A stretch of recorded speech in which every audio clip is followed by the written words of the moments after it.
Part 2, Section 2 of Searching for and Maintaining Peace. Our difficulty in believing in providence. The first obstacle is that as long as we have not experienced concretely the fidelity of divine providence to provide for our essential needs, we have difficulty believing in it and we abandon it. We have hard heads. The words of Jesus do not suffice for us. We want to see at least a little in order to believe.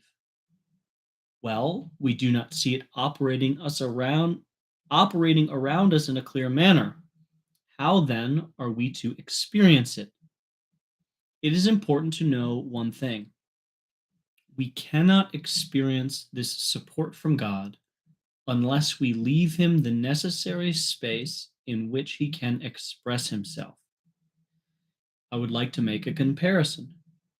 As long as a person who must jump with a parachute does not jump out into the void, he cannot feel that the cords of the parachute will support him because the parachute has not yet had the chance to open. One must first jump, and it is only later that one feels carried. And so it is in spiritual life. God gives in the measure that we expect of him, says St. John of the Cross. And St. Francis de Sales says, the measure of divine providence acting on us is the degree of confidence that we have in it. This is where the problem lies. Many do not believe in providence because they've never experienced it, but they've never experienced it because they've never jumped into the void and taken the leap of faith. They never give it the possibility to intervene. They calculate everything, anticipate everything. They seek to resolve everything by counting on themselves instead of counting on God. The founders of religious orders proceed with the audacity of this spirit of faith. They buy houses without having a penny. They receive the poor, although they have nothing with which to feed them. Then God performs miracles for them.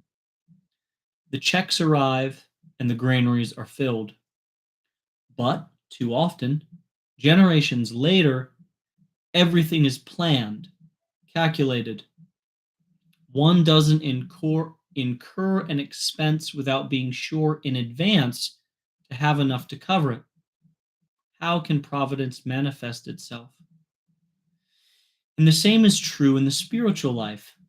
If a priest drafts all his sermons and his talks, down to the least comma, in order to be sure that he does not find himself wanting before his audience, and never has the audacity to begin preaching with a prayer and confidence in God as his only preparation, how can he have this beautiful experience of the Holy Spirit who speaks through his mouth?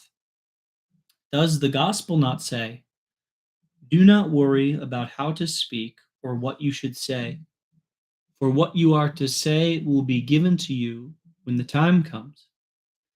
Because it will not be you who will be speaking, but the Spirit of your Father will be speaking in you. Matthew 10:19. Let us be very clear. Obviously, we do not want to say that it is a bad thing to be able to anticipate things, to develop a budget, or prepare one's homilies. Our natural abilities are also instruments in the hands of providence. But everything depends on the spirit in which we do things.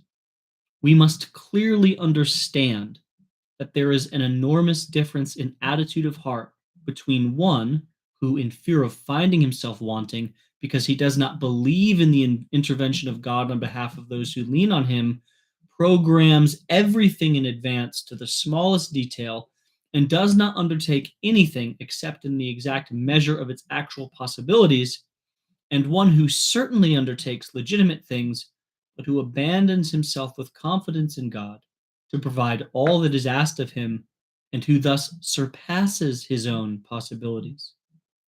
And that which God demands of us always goes beyond our natural human possibilities.